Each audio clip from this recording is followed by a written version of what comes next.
Avant de commencer, si cette vidéo vous plaît, n'hésitez pas à lâcher un gros pouce bleu et à activer la petite cloche pour être tenu au courant de toutes nos prochaines vidéos. Yo la famille, les Big Z, tout le monde, les amis, ça va? On est vendredi, c'est l'apéro et aujourd'hui on est en compagnie de monsieur Claude de Guacaco dans son atelier situé dans les plaines, sur les plaines de Pointe-Noire, je ne sais pas ce qu'on dit exactement. Ouais, aux plaines de Pointe-Noire. Et aujourd'hui, monsieur va nous faire découvrir son activité sur le chocolat, sur le cacao, son histoire et tout. Et avant toute chose, je pense que tu connais un peu le principe de l'émission. On va commencer par le cocktail. Donc de ce que je vois, c'est pas vraiment un cocktail, mais tu vas nous expliquer ce que c'est. Et comment on le produit, d'où ça vient et tout. Ah bah goûte d'abord, tiens, pour voir. C'est bon, mais je peux pas te dire ce que c'est. Ça pétille un petit peu. Oui, ça pétille.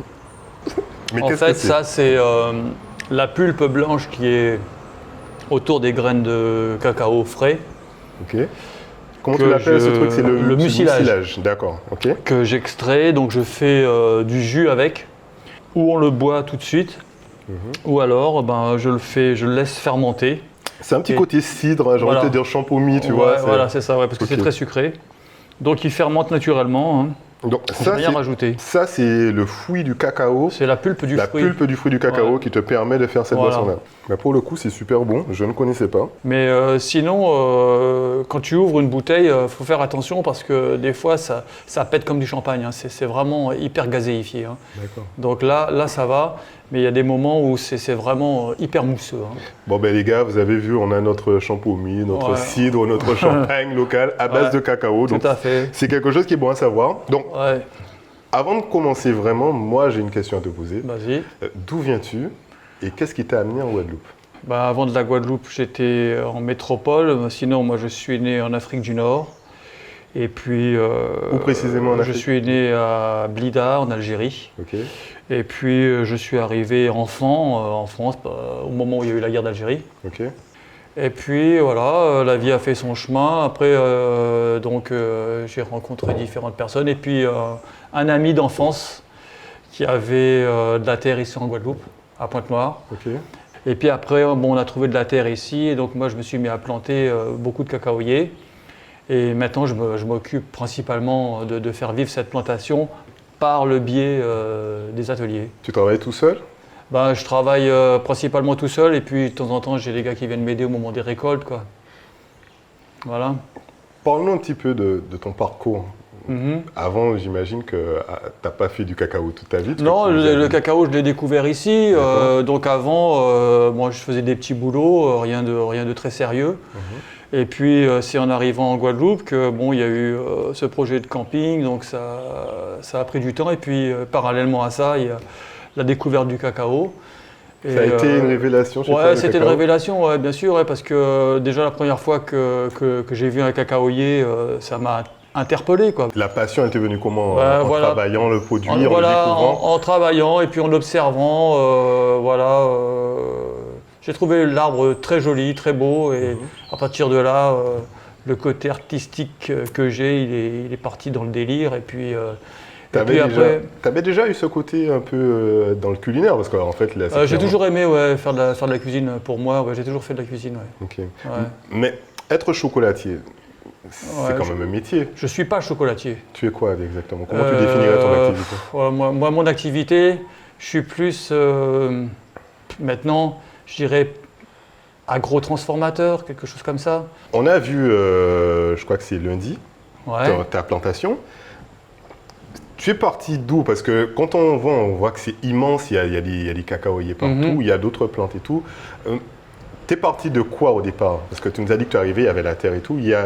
Comment se fait-il qu'on en arrive à ça parce que dès que j'ai su qu'on allait avoir cette terre, j'ai commencé à faire des semis, donc à récupérer des graines de cacao qui me semblaient belles.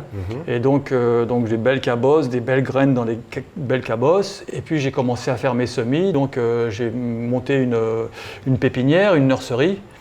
Et à chaque fois, je mettais à peu près 1300 plantes dedans. Et donc dès que ça arrivait à peu près à 5-6 mois, j'ai planté au cordeau les cacaoyers. Donc, on voit que c'est quand même très boisé et tout. Ah, oui, c'est oui. toi qui as tout planté. Voilà, tout à Si fait. on peut dire d'une certaine façon que ce sont tes bébés. Ouais, voilà. Maintenant, il commence presque à être adulte. Il va falloir que je me méfie. Les arbres les plus anciens qu'on a ici, ils ont quel âge? Alors, il en restait sur la propriété, il en restait 4 ou 5. D'accord. Parce qu'il faut savoir que du côté de la rivière, avant, il y avait plein de cacao. D'ailleurs, bon, quand on a l'œil, hein, comme moi, par exemple, qui m'occupe de ça, je passe sur la route, je vois les cacaos, je vois à droite, à gauche.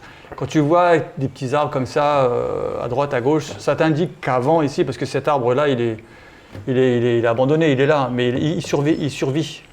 Donc ça veut dire que cette région était remplie de cacao, en fait. Hein. Il y avait du cacao de plus haut dans la montagne jusqu'en bord de mer. Il y avait les cacaoyers, hein. Et il y avait sous les cacaoyers le café à l'époque.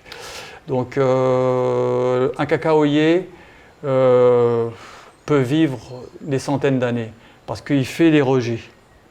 Et donc si le tronc meurt, à un moment donné, il vieillit et il meurt, les rejets, eux, continuent à vivre. Et même s'il y a un cyclone, comme beaucoup d'arbres, il va tomber, il va faire des rejets qui, eux, vont pousser droit et ça repart. La nature n'a pas besoin de nous. Voilà, donc par contre, on aura une plantation complètement désordonnée, etc. Hein. Donc le cyclone n'est vraiment pas le bienvenu, enfin, pour tout le monde. Hein. Je pense qu'on est d'accord là-dessus. Ouais. En parlant de cyclone, tu as connu des difficultés quand tu as commencé ton activité ici? Non, pas... Je touche du bois, pas encore. On a eu un passage de Maria qui n'a pas été trop violent ici sur Pointe-Noire, mais ça m'a couché 200 arbres. C'est quand même beaucoup. Ouais, par rapport aux 3000 que j'ai plantés, c'est pas beaucoup. D'accord. Mais tout est relatif. Ouais, j'ai dû en perdre 3 ou 4, pas plus. Alors, on a vu que tu vivais effectivement dans les hauteurs de Pointe-Noire, à la plaine. Ouais. C'est important pour toi d'avoir ce rapport à la nature? Oui, c'est important pour moi. Ça s'est fait naturellement, hein, parce que en fait, au fond de moi, c'est ce que je voulais. Donc les choses se sont bien organisées pour moi. Et le cacao, il n'y a pas 40 endroits pour qu'il pousse. Alors, tu nous as dit qu'il y avait du cacao ici avant. Ouais, quasiment toute la côte sous le vent. Ouais. Aujourd'hui, on n'en voit pas beaucoup.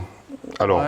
Est-ce que c'est une activité qui est rentable de faire du cacao en Guadeloupe? Si on n'en voit plus, c'est que ça a été ça le problème, hein, c'est que le cacaoyer n'est pas rentable, tout comme le café, quoi. Ce sont des plantes qui offrent des rendements très très faibles à l'hectare. Donc pour un agriculteur, c'est pas quelque chose d'intéressant à planter, quoi, parce qu'il va se retrouver en ayant planté 1200 arbres à l'hectare, il va se retrouver avec 300-400 kilos de cacao au bout de 10 ans. C'est pas bon. Hein. C'est pas avec ça qu'il va vivre. Non, il vaut mieux planter autre chose, quoi. Donc c'est pour ça qu'il a disparu d'ailleurs. Hein. Donc il y a eu des primes dans les années 60, je crois, pour arracher le café, le cacao et être remplacé par la canne et la banane. Donc il y a eu une politique pour arrêter le cacao ici. Hein. Ça s'est pas arrêté comme ça. Ça s'est arrêté parce que ça tenait plus la route. Et donc si tu regardes les cartes du monde où le cacao est produit, on voit très bien que le cacao est produit dans des pays pauvres.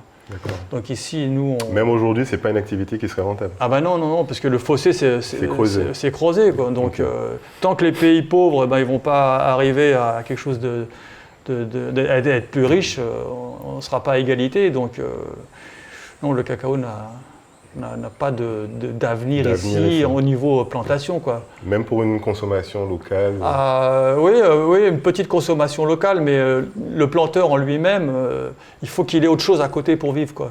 Il ne peut pas baser son activité agricole sur le cacao. Hein. Ça peut être un petit plus, mais il faut quand même du temps pour s'en occuper, quoi. Okay. Tu vois? Alors, on a vu que tu proposais la réalisation de tablettes de chocolat artisanales. Oui, tout à fait.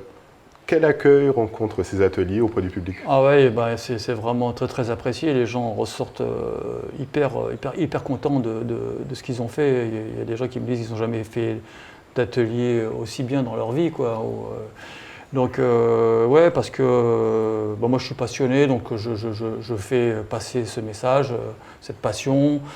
Et dont les gens, petits et grands, sortent vraiment contents, quoi. Il n'y a qu'à voir les avis sur Instagram, Facebook, tout ça. Les gens, ils ont une... TripAdvisor plutôt. Ils ont une bonne expérience du truc et tout. Ah ouais, ils sont hyper contents. Et puis de toute façon, je pense que Les gens aiment le chocolat et donc là, ils découvrent plein de choses parce qu'ils sont loin de savoir tout ce qu'il y a avant la tablette.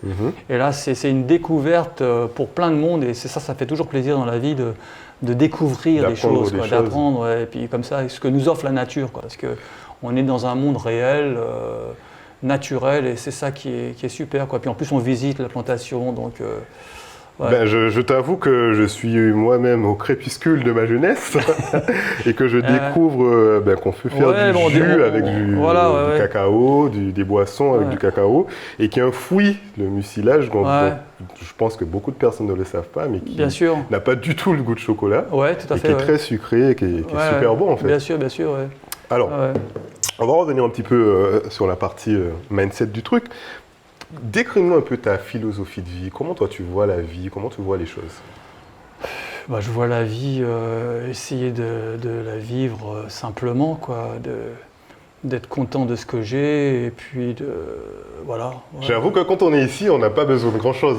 Voilà, c'est ça que petit à petit que j'ai appris aussi, aller à l'essentiel et savoir que chacun trouve son essentiel. Et que quand on trouve un essentiel, je pense, dans la nature, dans les choses simples, on n'est pas loin du bonheur, entre guillemets, quoi. Le bonheur réside dans les choses, simples. C'est ça. Okay. Tu aimerais voir cette activité se développer d'une certaine façon? Tu es bien dans ce que tu fais? Non, oui, je suis bien dans ce que je fais. J'aimerais bien que j'ai avoir plus de monde, que l'atelier fonctionne plus. C'est ce qui va se passer au fil du temps. Là, il y a eu cette histoire de pandémie qui a tout cassé, mais ça commençait à être connu. Et donc, ce que j'espère, c'est que les choses redeviennent un peu que je puisse avoir des ateliers régulièrement et que ça tourne, quoi. Tu aimes cette transmission tout à fait. Tu te considères un peu comme un gardien d'un savoir qui a été oublié ou perdu? Je ne me considère pas comme ça, mais en fait, oui, c'est un peu ça. C'est ce qui se passe en fait, parce que le cacao a été oublié, quoi. Donc, mais il est toujours là, il est toujours présent, et donc je suis content de. J'ai aussi quelque chose à laquelle je suis très content, c'est qu'en fait, c'est le cacao qui m'a permis de vivre. D'accord. Et donc, je me suis senti redevable en plantant tout ce que j'ai planté. Parce que le cacao, ça fait 30 ans qu'il me fait vivre. Et donc, pour moi, c'était hyper important de pouvoir remercier la terre, le cacao, par ça. Ce qu'on ne dit pas, c'est que par la plantation. Sur ta plantation, tu as beaucoup d'autres choses que du cacao. Tu es autosuffisant? Oui, je suis quelquefois autosuffisant parce que j'ai mon potager, j'ai mes bananes. L'eau, tu l'as? L'eau, j'ai la rivière. Il y a un petit captage là-haut, il y a une petite source. Donc, ça me permet, comme pas mal de gens aussi aux plaines, de vivre avec la nature, quoi. Alors, est-ce qu'il y a un projet ou un rêve que tu aurais aimé accomplir dans ta vie? Pas spécialement, non. Je pense que je vis le présent, que... Tu es ancré dans le présent, dans l'instant? Je suis bien. J'ai toujours voulu vivre au bord de la mer et près de la nature. C'est ce qui m'est arrivé, donc voilà, c'est cool. Comment nous on fait pour te connaître, te découvrir, te trouver? Est-ce que tu as des réseaux sociaux? Tu es présent? Ouais, je suis un petit peu présent sur Facebook. Sur le niveau des... Sinon, je pense que toutes les personnes qui sont intéressées par le chocolat et puis ou le cacao et qui sont en Guadeloupe et qui vont taper ces mots-clés sur Google vont me trouver. Et puis sinon, c'est le bouche à oreille qui va faire son travail, quoi. Donc à partir du moment où on fait bien les choses, les gens viennent vers toi, quoi. Et c'est ce qui se passe un petit peu là. C'est surtout comme ça que ça a fonctionné, quoi, jusqu'à présent. Ok. Voilà. En tout cas, Claude, ça nous a fait super plaisir que tu nous accueilles aujourd'hui. Je le redis, on se retrouve dans ce cadre qui est idyllique, paisible. Sympa, on entend les oiseaux, la nature. Ouais, tout à fait. Bon, Claude, pour le coup, les Big Z seront d'accord avec nous. Claude, il est validé. Je vous dis à bientôt les Big Z. À la semaine prochaine. Ciao. Avant de se quitter, si ce n'est pas encore fait, n'hésitez pas à lâcher un gros pouce bleu et à activer la petite cloche pour être tenu au courant de toutes nos futures vidéos.